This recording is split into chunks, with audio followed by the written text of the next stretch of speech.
안녕하세요. 제가 해외에서 공부를 해오면서 제가 좀 특이한 현상이 있었는데 그게 파도 그림이었습니다. 네, 거기에 대한 어떤 기존의 논의가 없었고 또 저 자신도 그게 뭔지 몰랐는데 딸이 연구할 기회가 없었거든요. 그런데 물 그림으로 한번 연구를 해봐라. 그렇게 요청이 들어와서 요참에 한번 그거를 해보자. 이렇게 생각하고 사실 시작한 것입니다. 발표 시작하겠습니다. 발표지에 있는 바와 같이 일단은 물 그림의 의미를 어떻게 형상화하느냐 하는 측면에서 상, 격, 경으로 나누어 보고 중국의 경우와 조선의 경우를 살피었습니다. 이 글을 통해서 파도 그림이라는 걸 여러분들께서 어떻게 생각하실지 모르겠는데요. 파도 그림이라고 이름 부르는 이러한 그림이 동아시아 회화사에서 면면이 향유되었다라는 것과 조선에도 그런 파도 그림에 대한 이해와 이것을 즐기고자 하는 그런 어떤 문화가 있었다라는 것을 밝혀보겠습니다. 사실은 이 파도 그림의 어떤 영역을 말하기 위해서 이 세 영역, 상과 덕과 경을 발표해 둔 것입니다. 우리가 일반적으로 생각하면 저 중간에 있는 덕이라고 하는 측면이 우리 앞에서 발표도 있었고 해서 물하면서 어떻게 향락하시는 선생님들께는 가장 익숙한 영역일 텐데요. 하지만 이제 상이라고 하는 부분이 또 따로 있다고 제가 나누어 봤는데 이런 것입니다. 상징성, 어떤 제가 주례나 각종 의례 이런 부분들을 이제 말씀을 드리는데요. 이러한 내용들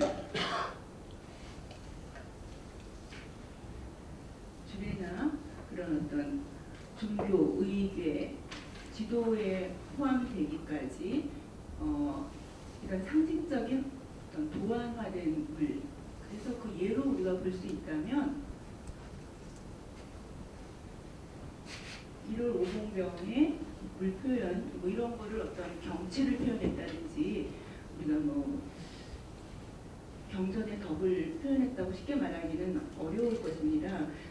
또 이런 불교적인 요지연도의 물 표현 같은 것도 도안화되고 제기로부터 또 의례 도상으로부터 파생되면서 디자인화된 듯한 그러한 물의 표현을 볼 수가 있습니다. 뒤에 보시면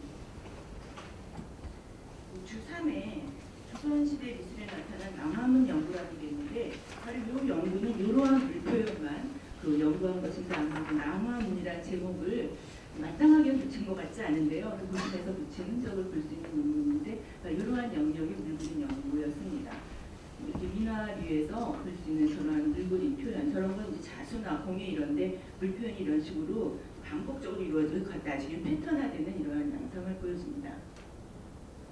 그래서 그림을 이렇게 들여다보면 옷의 문양이나 건물 문양 이런데 저러한 모양이 이렇게 장식적으로 도안화돼서 있는 것을 볼 수 있고 저러한 것은 어떤 상의 물로서 의미를 가진다고 분류를 했고요. 네, 덕은 이제 잘 아시는 논어와 도덕경과 맹자에 나오는 관수법이라든지 유산유수 흐르는 물을 보아라 공자님의 말씀 누누이 들으셨을 텐데 그러한 물의 뜻을 그림으로 그린 것을 찾는다는 것은 또 쉽지는 않습니다. 한편으로는 또 왕실 기록에 보면은 주수도나 수주도, 복주도 이런 그림 이름이 나와요. 이런 것들도 덕을 표현한 어떤 물그림으로 볼 수 있겠습니다. 그림은 못 봤어요. 기록은 나오더라고요.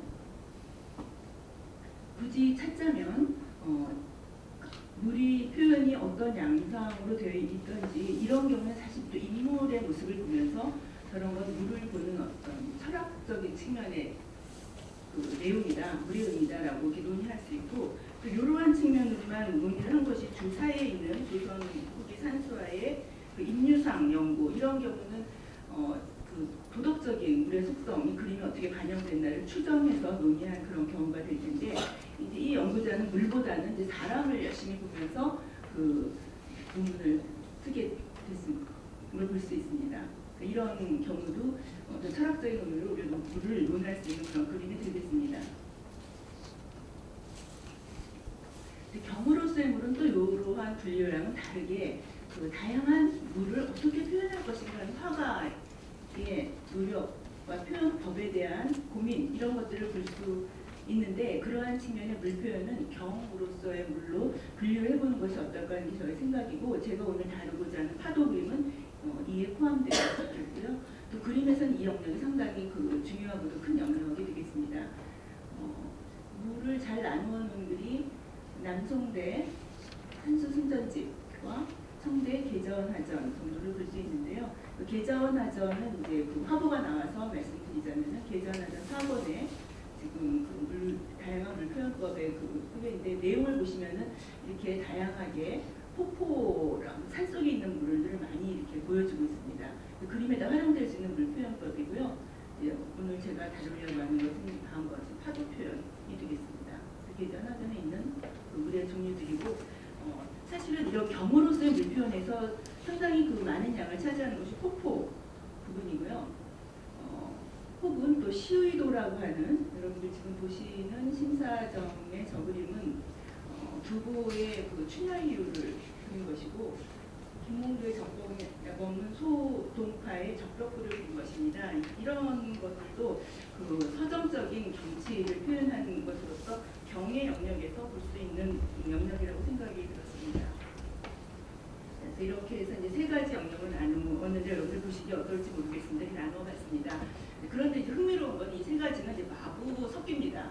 한 예로 십자항생도인데요. 고려시대 그 이색이 십자항생도를 감상하면서 그 물을 논할 때만은 그 논어에 있는 구절을 구절구절 가져가서 덕으로서 물을 얘기하고 있는데 십자항생도의 물은 장생으로서의 상으로서의 의미라고 이제 분류를 할 수 있기 때문에 감상자는 또 이렇게 그 세 가지 영역을 오가면서 감상할 수 있고 또 물을 경으로 그릴 때도 본인이 보았던 도안이 뇌에 박혀서 그것을 또 표현하는 방식으로 표현이 될 수도 있습니다.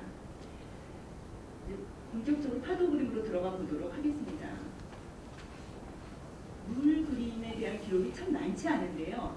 지금 송대에는 화수라는 표현을 쓰고 있는데 화수의 대가로서 거듭 주목이 되고 있는 인물이 도무, 척순신, 조인희입니다. 이들은 상당히 많이 거론이 되어 있는 인물인데 여기에 반해서 소동파가 그 느닷없이 포영승의 그 물그림이 아주 좋다. 이 사람은 그 물의 변화와 그 형태도 잘 그렸고 진짜 활수를 그렸다라고 하면서 앞에 있는 도무나 척시 같은 사람은 사수에 불과하다 이런 재미있는 그 글을 씁니다.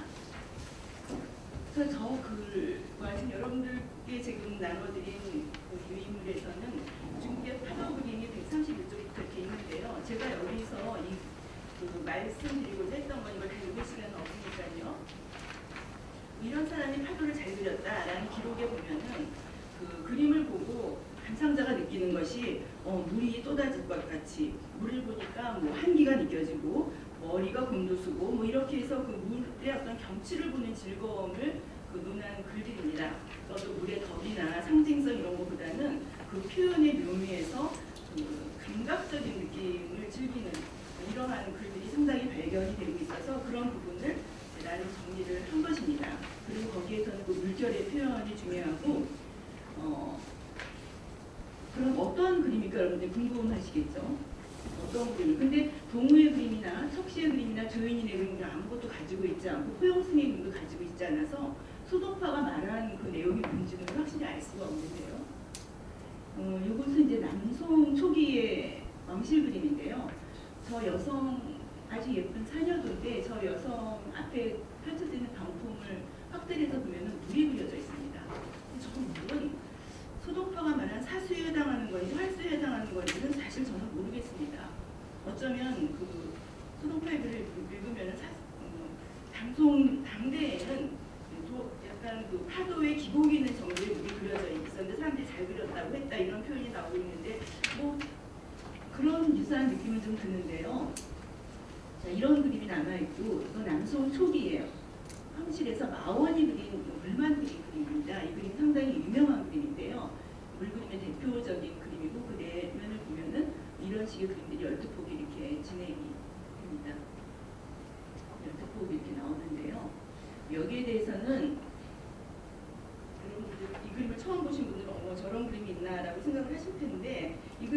중국에서나 또 서양에서 상당히 논의가 되고 있고 지금은 정치적인 측면에서 왜냐하면 여기에 그 양매자가 다 이 표지를 쓰고 있기 때문에 그런 측면에서 논의를 좀 하고 있는 것으로 보입니다. 주에 있으니까 보시면 되겠고요. 이거는 원나라의 그림입니다. 원나라의 고궁박물원의 원나라 상당히 유명한 그림인데 용지 쟁지도라고 하는 경지도라는 그림인데요. 이 그림이 이렇게 긴 두루마리고요. 이 그림만 가지고 그 고궁박물원에서 이런 전시, 이 그림의 주제를 이제 만민동락으로 잡아가지고 전시를 한 그런 아주 대표적인 원나라 그림인데요. 이 그림의 이제 세부를 보시면은 여러분 지금 보이실지 모르겠는데 저 세부를 확대를 해서 보시면은 그 의자 뒤로 있는 그 삿병에 물이 그려져 있는 것을 볼 수가 있습니다. 저런 장면이 두 장면 정도 이렇게 나오고 있어서 도대체 물을 저렇게 그린 것이 어떤 의미였는지 제가 완벽하게 찾지는 못했지만 그런 활수를 보고 활수의 즐거움을 보고자 하는 욕망 속에서 저러한 그림들이 꾸준히 진설되고 했던 역사가 있었다 말씀을 드리는 거고요. 이 송나라 그림을 지금 보셨고요. 이 지금 마원의 그림은요. 마원의 그림의 12폭의 제목은 저렇게 양매자가 적어놓은 상태인데 저 마원의 그림은 아까 보셨겠지만은 뒤에 글이 붙어 있는데 글은 다 명나라의 글이 붙어 있습니다. 그래서 명나라의 글을 통해서 마원의 그림이 명나라에 어떻게 전달됐는지를 볼 수 있겠습니다. 첫 번째 적혀있는 이 이동량 굉장히 유명한 분이니까 여러분들 아실 텐데 이분의 글이 맨 처음에 적혀 있고 그것을 옮기면 왼편처럼 옮겨지는데 그 세 번째 중에 보면 이것이야말로 진활수다 이렇게 이동량이 표현을 하고 있죠. 근데 이동량 문집에 가서 보면은 그 부분을 좀 더 자세히 이것은 소식이 말한 바에 그 활수다라고 이렇게 부연 설명을 해놓고 있습니다. 이런 걸 봤을 적에 소식이 무엇을 보고 활수라고 했는지 정확하게 알지는 못하지만 그런 어떤 활수는 훌륭한 물 표현이라는 것을 같이 공유하면서 마원의 그림이 참 활수다 이렇게 표현을 한 것을 명나라로 받아들여진 이런 상황을 볼 수가 있습니다. 그리고 또 하나 주목해서 볼 수 있는 것은 이 명단 중에 문가, 문백인 이런 분들의 이름이 있는데 이분들이 회화사에서는 그 오파에 이어지는 화가들입니다. 제가 이분들의 그 글이 있는 걸 중시하는 것은 회화사를 하시는 분들은 아주 쉽게 알아들을 수 있는 이야기인데요. 명나라의 오파 화가들은 명나라의 오파 화가들은 원나라의 문인화를 본받았고 그렇게 맥락이 이어진다고 동기창이 서술을 하고 지금 회화사도 그렇게 서술을 하고 있는 경향이 있는데요. 더군다나 그 동기창 같은 경우에 그 오파는 원나라의 사대가로부터 이어지기 때문에 이며 남송시대 마원과 같은 화가는 본받아서는 안 된다는 얘기를 명나라에 하고 있습니다. 그런데 이 지금 두루마리에 보면은 문가나 문백인 같은 그 오파 화가들이 마원의 물그림에 대해서 아주 크게 칭송을 하고 있고요. 지금 보시는 것은 그 명나라 그림인데요. 명나라에서 그 황제의 그 정원 감상을 그린 그림인데 이 세부를 보시면 뒤에 물그림이 있습니다. 여기도 보시면은 뒤에 이렇게 물그림이 있고 요 밑에도 보시면은 이렇게 요 그림인데요. 요 뒤에는 물그림이 이렇게 그려져 있습니다. 이런 세부를 보면 도대체 이제 이런 물그림의 전통을 보게 되고 기록이 충분하진 않지만 지금 당인 같은 경우에는 그 오파 화가들이 활동한 지역에서 아주 인기를 누렸던 화가인데요. 이분이 그 당나라의 상황을 그림에서 그 뒤에 병풍 하나가 물을 이렇게 멋있게 그린 물병풍을 쓰고 있어서 이런 것들이 그 마원의 물그림을 칭송했던 오파 화가들의 어떤 입장이 반영된 물그림으로 보이고요. 물론 또 같은 지역에서 활동했던 구영 이게 상당히 유명한 그림이에요. 이 그림 뒤에 여인 뒤에 있는 이 그림에도 파도가 이렇게 출렁이는 파도가 그려져 있습니다. 서상기의 뒤에도 파도가 그려져 있고요. 이런 파도를 어떻게 인식했는가 하는 건 개전하전에서 다시 한번 이제 확인을 해볼 필요가 있는데요. 이 글들을 보면은 여기서 이제 시간이 우리가 없으니까 뭐 이런 구절들을 좀 미리 봐두시면 제가 하려고 한 얘기를 기억을 하실 수 있을 텐데, 여기서 그 밑에 죄송합니다. 지금 층파 첨랑이란 이런 구절이 마원의 물그림 제목 중에 하나였습니다. 그래서 이런 것들이 계승되고 있는 걸 볼 수 있고요. 아까 조인이도 그 남송다주 북송에서 유명한 물그림 화가인데, 이 사람의 표현에 대해서 만대국절 일사불란이라고 한 이런 개전하전의 표현, 이런 것들이 이제 조선시대 문인들이 사용하는 걸 볼 수가 있거든요. 네, 그럼 조선시대로 빨리 들어가겠습니다. 시간이 얼마 없는데, 조선시대 뭐 물그림 그런 것들이 있을까 뭐 보신 기억은 별로 없으실 겁니다. 활수론을 포착해 볼 수가 있습니다. 그래서 그거는 여러분들께서 가지고 계신 책의 137쪽을 보시면 중간에 조선시대 활수론의 포착에서 김안로가 소식의 글을 옮기는데 그 줄여 옮기면서 어떤 활수론을 중시한 내용을 볼 수가 있고요. 두 번째로는 137조 후반부에 보면 조영석 이 계자원 화전을 충분히 읽고 그 말하는 글이 있습니다. 이 글이 계자원화전에서 나온 글인 줄 몰라서 사람들이 번역을 이렇게 잘 못하는 경우가 상당히 많은데요. 이제 계자원화전에 나오는 물그림 법을 그 얘기를 하면서 정선이 당신은 참 이제 그렇게 잘했다고 얘기를 하고 정선이 그렇다고 맞장구를 치는 이런 부분이 나오는데, 정선은 계자원화전뿐만이 아니라 그 중국 화보를 아주 열심히 했던 분입니다. 정선의 그림은 제가 정선을 연구할 적에 흥미로웠던 것이 물그림 바다를 그리는 방법과 강을 그리는 방법이 이렇게 도식화돼서 표현되고 있는 건데, 이거는 경치를 사실적으로 표현했다기보다는 어떠한 표현법을 익히고 그 표현법을 활용하는 이런 양상으로 이제 보였었습니다. 그래서 그거를 제가 좀 이렇게 구분을 해서 표현을 했었습니다. 그런가 하면은 이제 물을 또 잘 그리신 분이 심사정인데요. 심사정의 그림들에서 물 표현에 상당히 그 관심을 가지고 표현을 해보려고 노력을 한 양상을 볼 수 있고요. 이러한 정도를 이제 조선 18세기에 볼 수 있는데요. 여기서 여러분들께 그 유인물을 좀 더 보시면은요, 138쪽에 이규경은 또 소식의 화수론을 읽고 아주 재미있는 얘기를 합니다.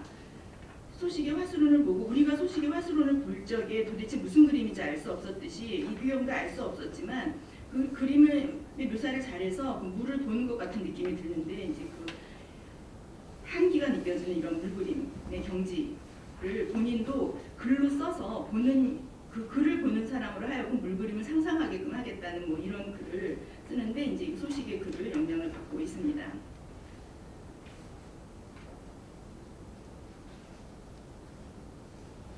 다음에는 우리나라 파도 그림의 흔적을 살펴보도록 하겠습니다. 그림을 먼저 보여드릴게요.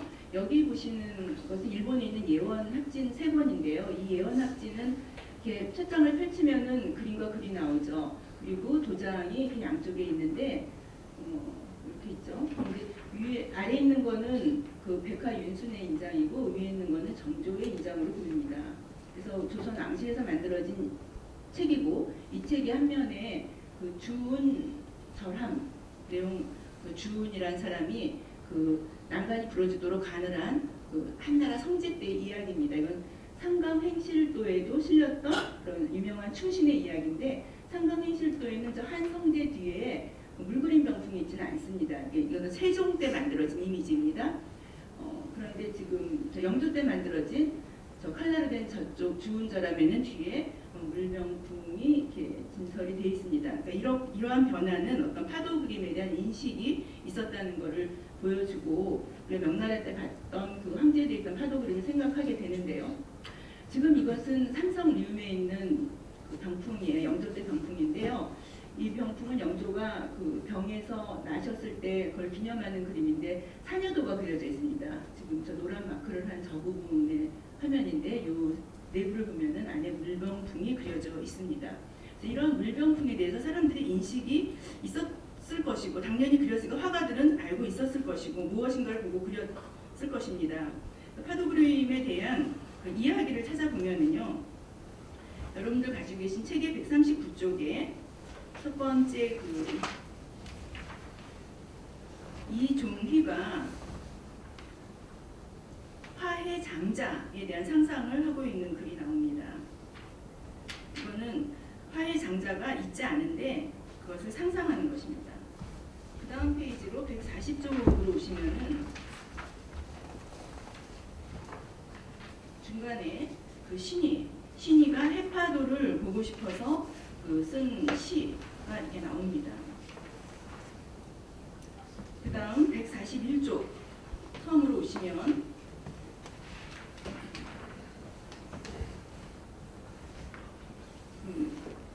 조두순이 해도를 이야기하는 것이 나오고 그 밑에 패러그래프에는 조면호 19세기 조면호가 조병황이 가지고 있었던 그 해수 그림의 장식을 신뢰했었다 이런 얘기를 하면서 그것으로서 조면의 어떤 인격을 이야기하는 이러한 인용문들이 나오고 있습니다. 그래서 저는 이제 이렇게 발표를 마치겠는데요. 이거는 미네아폴리스 뮤지엄에 있는 책거리인데요.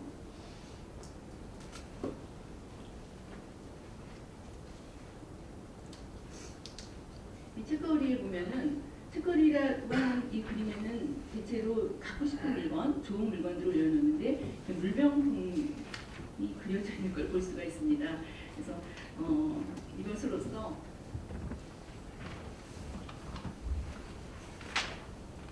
저는 그 물그림의 의미를 3분을 해서 보고 또 그 중에서 경에 해당하는 파도 그림을 위주로 보면서 중국에서 활수론에 대한 관심이 송대로부터 명대, 청대까지 이어지면서 그 화수의 물결 표현의 역사가 이어지고 있었고 그 중에서 마원의 그 수권은 그런 회화사적인 측면에서 중요한 그림이었으며 이 그림이 명대 그 오파 문인화가들에게도 영향을 주었다라는 점을 말씀을 드렸고요. 그다음에 이러한 활수론, 그러니까 파도 그림에 대한 그 관심이 조선 문인들에게 있었는데 특히 그 파도 그림이라는 물그림에 대한 관심을 보여줄 때는 어떤 상이나 덕의 측면보다는 그 활수로서 감각적인 느낌에 대한 기대를 보여주는 글들이 조선 초기로부터 후기까지 이어지고 있었다는 점, 그리고 19세기에 남아있지는 않지만 그러니까 책거리로밖에 볼 수는 없는 그런 파도 그림에 대한 문인들의 애호와 그것을 활용했던 흔적 이런 걸 찾아볼